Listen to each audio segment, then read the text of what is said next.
this room who would be happy to be treated as this society in general treats our citizens, our black citizens. If you, as a white person, would be happy to receive the same treatment that our black citizens do in this society, please stand. You didn't understand the directions. If you white folks want to be treated the way blacks are in this society, stand. Nobody's standing here. That says very plainly that you know what's happening. You know you don't want it for you. I want to know why you're so willing to accept it or to allow it to happen for others.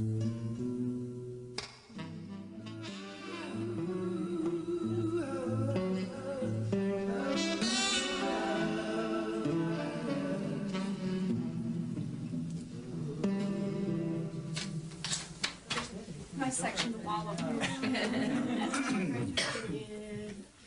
The purpose of this exercise is to give these nice blue-eyed white folks the opportunity to find out how it feels to be something other than white in the United States of America.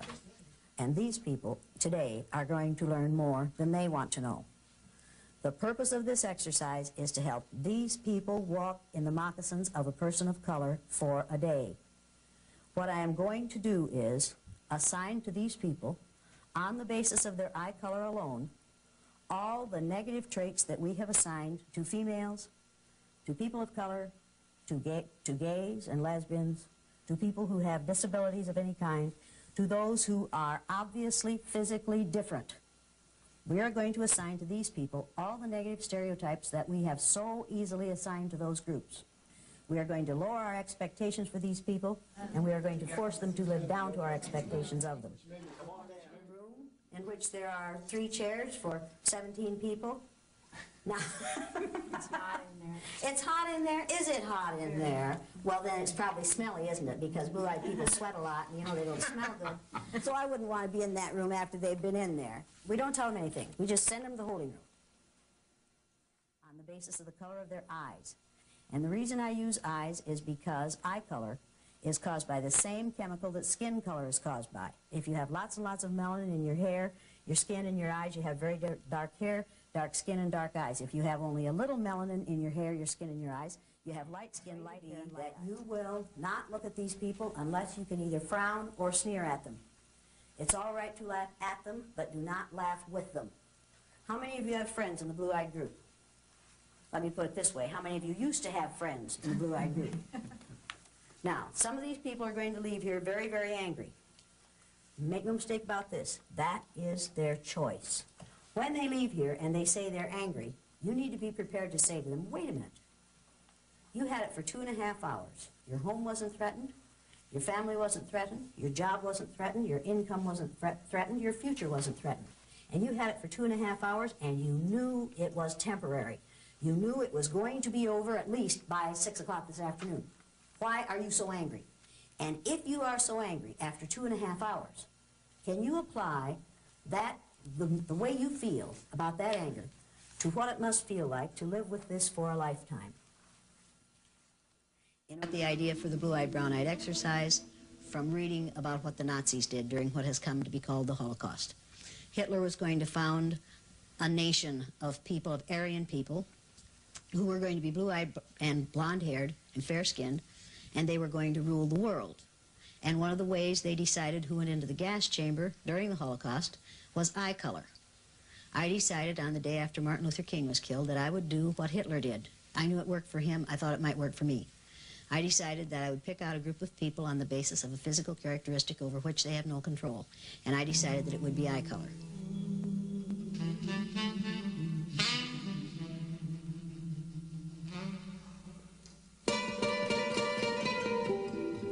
Do you trust that, Bluey? No. I wouldn't trust that, Bluey, but you can if you want to. Now, I want those collars on the outside of your coat collar or dress collar or blouse collar or shirt collar or whatever it is you're wearing. Problems that will be made worse by sitting on the floor for an extended period of time. Yes or no? Do you or do you not? You don't care. Honey, Typical. honey, if you want caring, go to your mother. Do I look like your mother to you? She's dead. Then go to some other nurturing female in your environment. That is not what I am about. Do you have any physical problems that will be made worse by sitting on the floor for an extended period of time? What is difficult about answering that? There's no sense in it if you don't care. The purpose of this is to find out whether you are going to be in worse shape physically after this is over as a result of sitting on the floor. I don't want you to be. I care because I don't want you suing me. So there, I care. Now, That's what I wanted to I care. Do you or do you not? No, I'm fine, thank you. Thanks for caring. Whoa. Friend, I don't care about you. You need to understand that I don't care about you, I care about me. Then you need to realize maybe I lied to you. I care about me. If you lied to me, we have it on tape that you said no. And I have So it on now, tape that if you try to sue us, forget it. And I have it on care. tape that I you care about the repercussions for my sake, not for your own. Understand that? But I care about you. Oh, good, good. Then don't make me spend my precious time messing with you anymore. Okay, that's your All right? All right? Yeah. Yes. Turn around and face the front of the room. Piece of advice. Every time I look at you, you're sitting there with that sick smirk on your face. If you can't look up without smiling, the next time I see that smile, I'm going to come down on you real, real hard. Okay? You're going to feel like a cow pat on a hot rock. So if I were you, if you can't hide your smile, drop your head so I don't have to see it. Just look down when I'm coming towards you so I don't have to see that smile. Does that make sense to you? Yes, it does. If you have a nervous twitch and you can't help smiling, put your face down so that I can't see you doing it, because I take exception to it, and that's not good for you. Do you understand that? Yes, I do. Yes. If you're going to get through this workshop, you are going to live down to my expectations of you. Because if you don't live down to my expectations of you, we're going to call you an uppity bluey. And we're going to ride your tail until you do live down to our expectations of us. How do I know how to do this? By your observations Of what? of what happens in society. That's right. What are you doing? Good listeners keep their eyes on the person who is speaking. Write it quickly before you forget it. Good listeners keep their eyes on the person who is speaking. Good listeners keep their eyes on the person who is speaking. What are you doing? You have it written? No, Why not? because my hands are still quiet from the first skill. Didn't I say write it down? Yeah. Write it down. And violate the first one. Write it down. I said write it down. Do it. Do it now. What are you waiting for?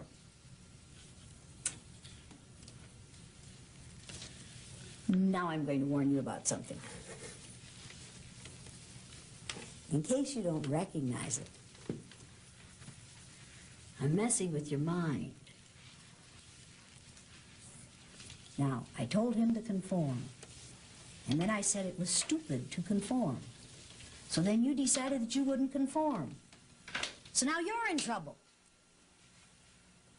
Now, what had you better do? You never know what to do. That's right. That's right. Just the minute you think you've caught on to the rule, what did I do? You changed I them. changed the rules, people. Am I good? You're good. Am I good? Do I know how to do this? Absolutely. I'm a white female. I learned how to do this at my mother's knee. I know exactly how to do this. I can turn you every which way but loose. And there ain't no way you can win. And we can do this outside this room. Our society does this on a daily basis. We build people up and then we tear them down. We're doing it with Colin Powell right now. We're going to build that boy up, and that's what we're calling him, that boy. We're going to build him up, and then if he gets anywhere near where he wants to go, where he doesn't really want to go, but we're flattering him into going there. And about the time we get him up there, what are we going to do? Kick the box up. We're going to kick the blocks out and let him slide right down that slippery slope, unless I'm very much mistaken. Because do you really think that this country is prepared to vote in a black president? Oh, boy, what a joke. Are you think this country is prepared to vote in a female vice president? Right. No. This town calls itself the city of beautiful maples, and these are all hard maple trees lining both sides of most of the streets in town. In 2 weeks, they will all be these gorgeous yellow and orange and red and gold colors. And people will come from miles around to see the color in our trees. And this city is just so proud of that wonderful, wonderful color in these trees. But they do not want people of color to come and reside in this community. We love color in our trees. We do not want it in our skin.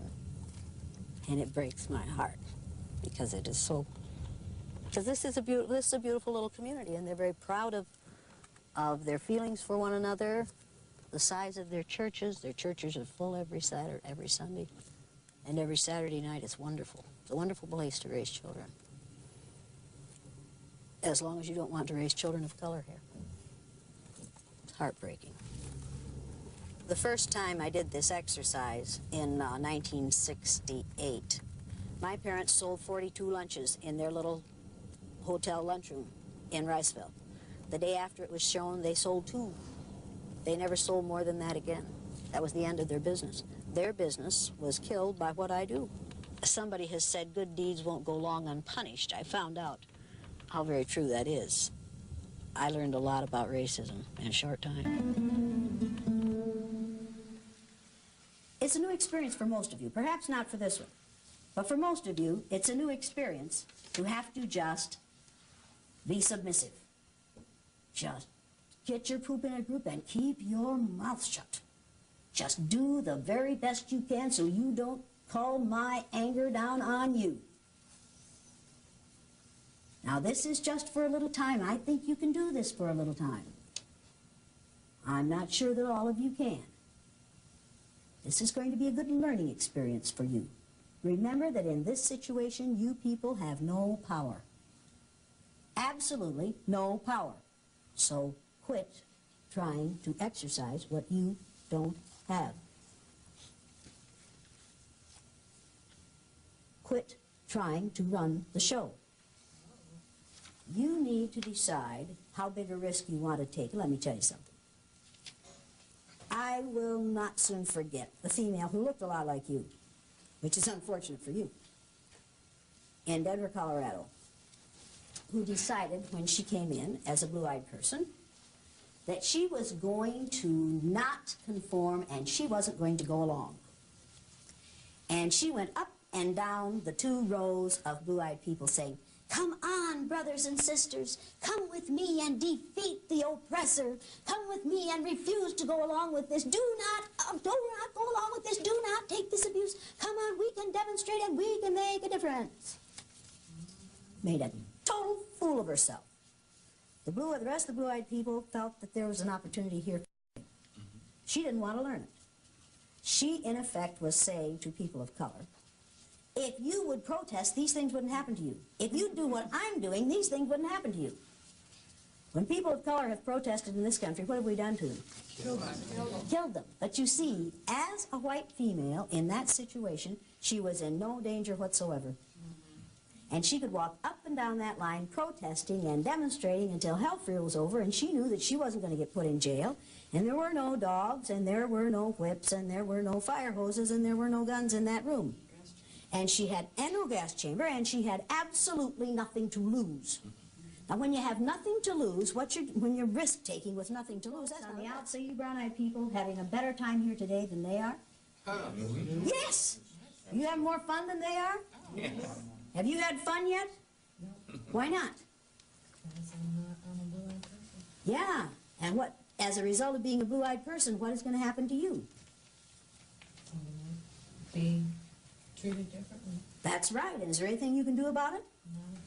No, Not one thing. here. Is there anything you can do to change my behavior? none. Absolutely. His tears bother me? No, No. His wanting me to care about him bother me? No. His embarrassment bother me? No.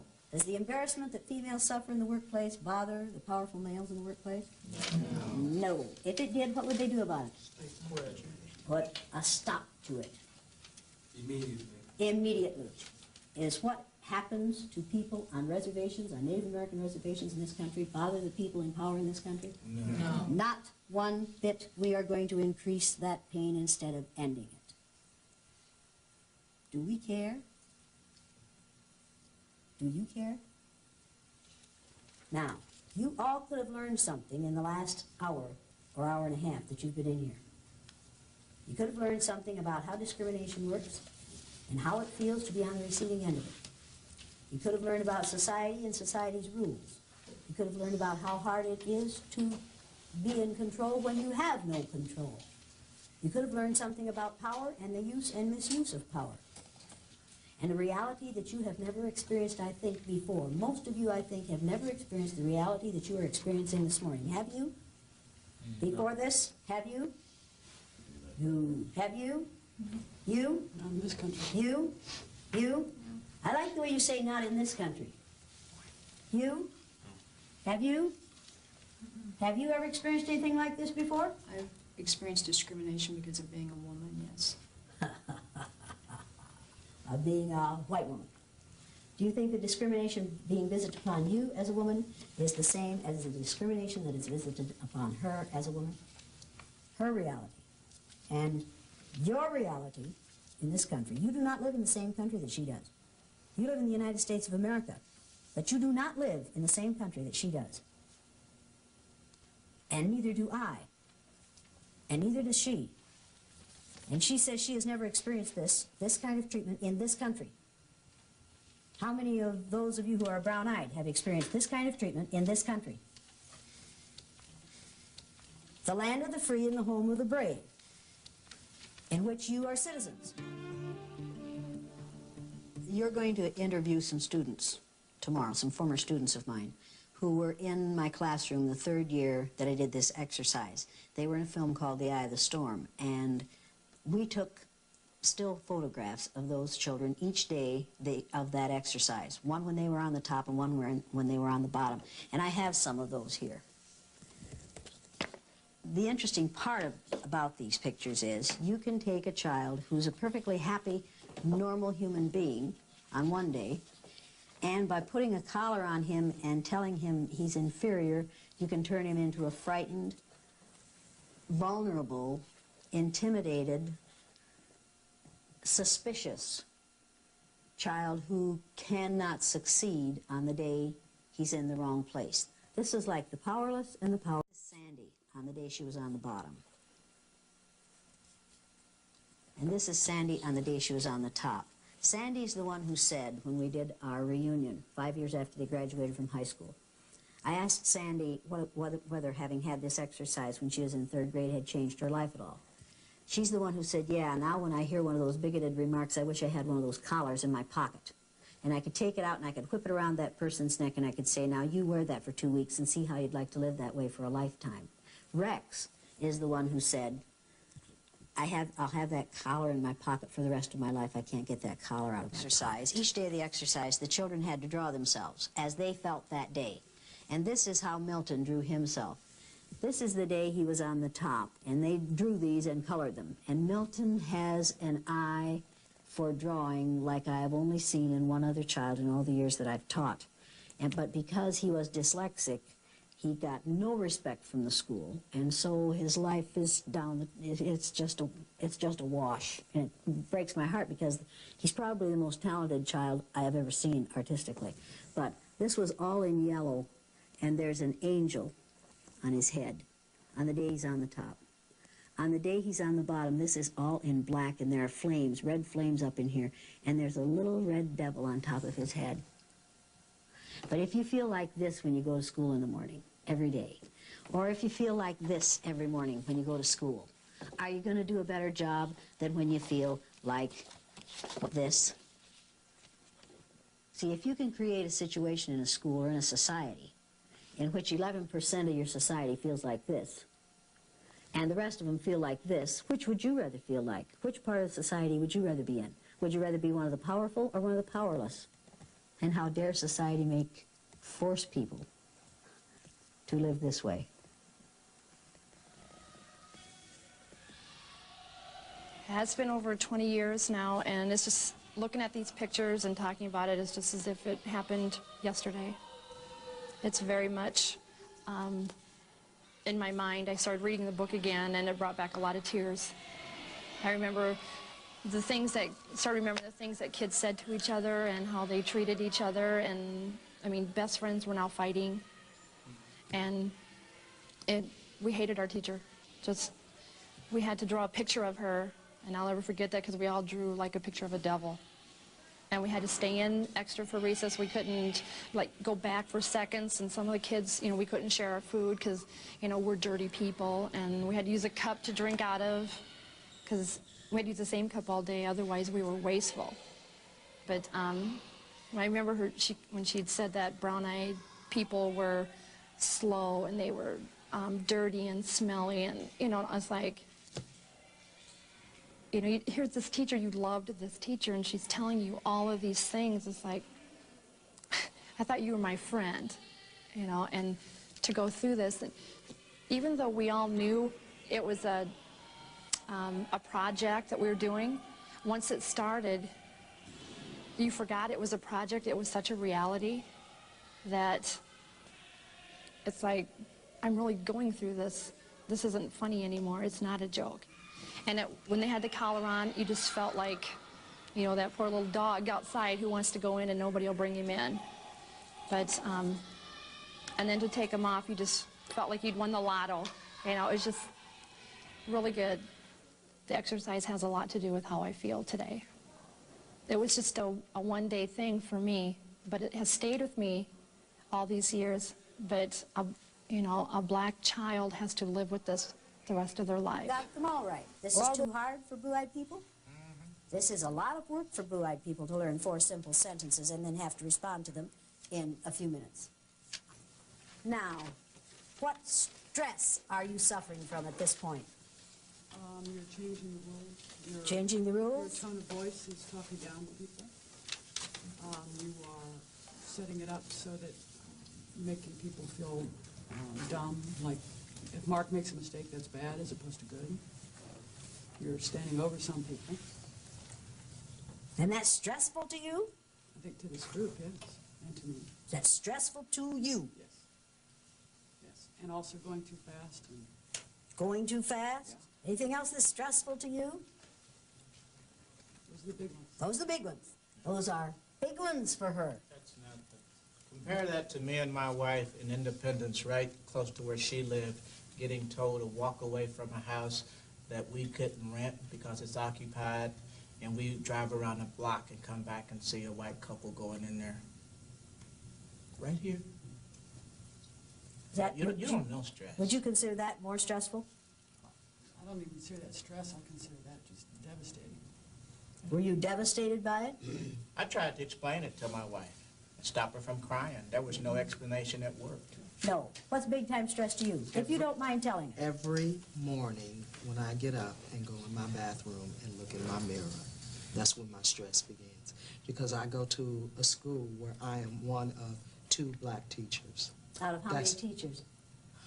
60. 2 black teachers 2. in a school with 60 teachers, and you're one of the 2. One of the 2. That's stress. And are you treated differently on the basis of how you look in the mirror when you get up in the morning? Sure I am. And you know it's happening? Sure I do. And you recognize it? Yes, I do. And you can identify it? Sure I can. And if you describe it to your white peers, what do they say? Oh, Linda, please. That's not happening. It couldn't be happening. You want to tell us? Go ahead and tell us. Stress is knowing that when you send a son or a daughter to school, that they have to start learning how to be the best. And no matter what they say or what they do, it's never good enough. Because I'm always going to find something wrong with you. To the point of where I'm going to make you so frustrated that you get into a situation where you become unstable and you can't be taught. So now you have to go over here. And now we have to test you. And we're going to tell you what's wrong with your child. We're going to make him a statistic. We're going to keep him in the background continuously. And you have to day in and day out talking to him. There's nothing wrong with you. There's nothing wrong with you. You can do it, you can do it, you can do it. And he continues to come home hurt, sometimes in fights. And you have to continue to keep doing it over and over and over. And the sad thing about it is that we waste so much time in trying to keep the self-esteem up that we lose the time that he could be learning. And they know that. Now that's what stress is.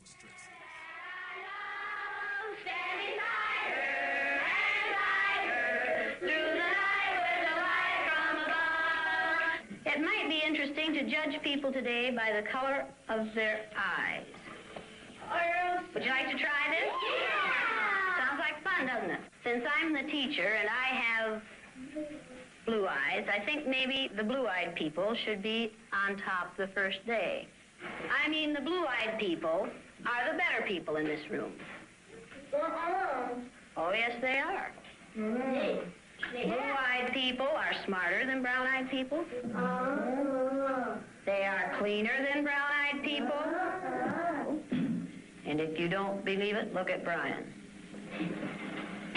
The brown-eyed people do not get to use the drinking fountain. You'll have to use the paper cups.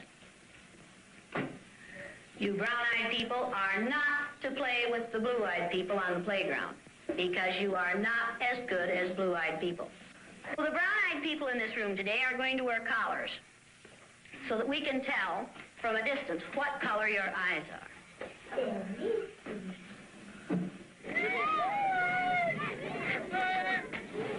And it seemed like when we were down on the bottom, everything bad was happening to us.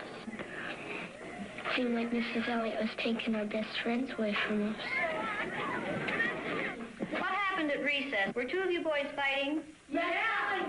Russell called me names and I hit him in the gut. What did he call you? Brown eyes. What's wrong with being called brown-eyed? It means that we're stupider. No, not that. Oh, that's just the same way as other people call black people niggers. Is that the reason you hit him, John? Did it help? Did it stop him? The first reaction I get from teachers who see this film or from who hear me discuss what I do say to me, how can you do that to these little children? How can you put those little children through that exercise for a day? And they seem unable to relate the sympathy that they're feeling for these little white children for a day to what happens to children of color in this society for a lifetime, or to the fact that they are doing this to children based on skin color every day, and I'm only doing this as an exercise that every child knows is an exercise, and every child knows is going to end at the end of the day. Let's take these collars off. What would you like to do with them? Throw them away. Go ahead. Go ahead. Don't eat them like great.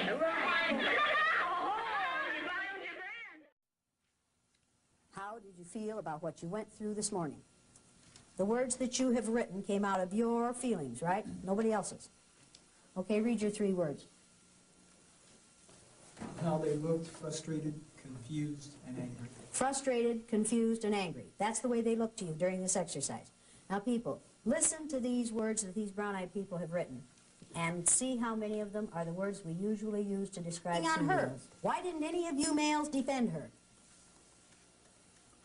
Of course, I wouldn't have defended her either, but why didn't any of you defend her? Why didn't you defend her? It's like if you're picking on her, you're not picking on me. And so by the rules I kind of saw, it's like I'm just going to sit back and lay low. And let her do it to them. It's what makes racism work, people. It's what makes homophobia work, people. It's what makes sexism work. It's what's going to make ageism work. To sit back and do nothing is to cooperate with the oppressor. As long as you folks did nothing, I was free to do whatever I chose to. Read yours. I see they looked intimidated, confused, and scared. Scared. Any of you people scared this morning? What are you scared about? I was, I think the thing that made me most scared was when we talked about the, just doing this for a day, and how it really is a lifetime thing for so many folks. Why does that scare you? It scared me. I really got in touch with just the incredible injustice that I'm a part of. Yeah, yeah. It really In the scared me. Second World War, when they cleaned out the concentration camps in Germany, a Lutheran minister said, when they came for the Jews, I wasn't Jewish, so I did nothing. When they came for the homosexuals, I wasn't homosexual, so I did nothing. When they came for the gypsies, I wasn't gypsy, so I did nothing. When they came for me, there was no one left to do anything. Now, think about it. Just think about that.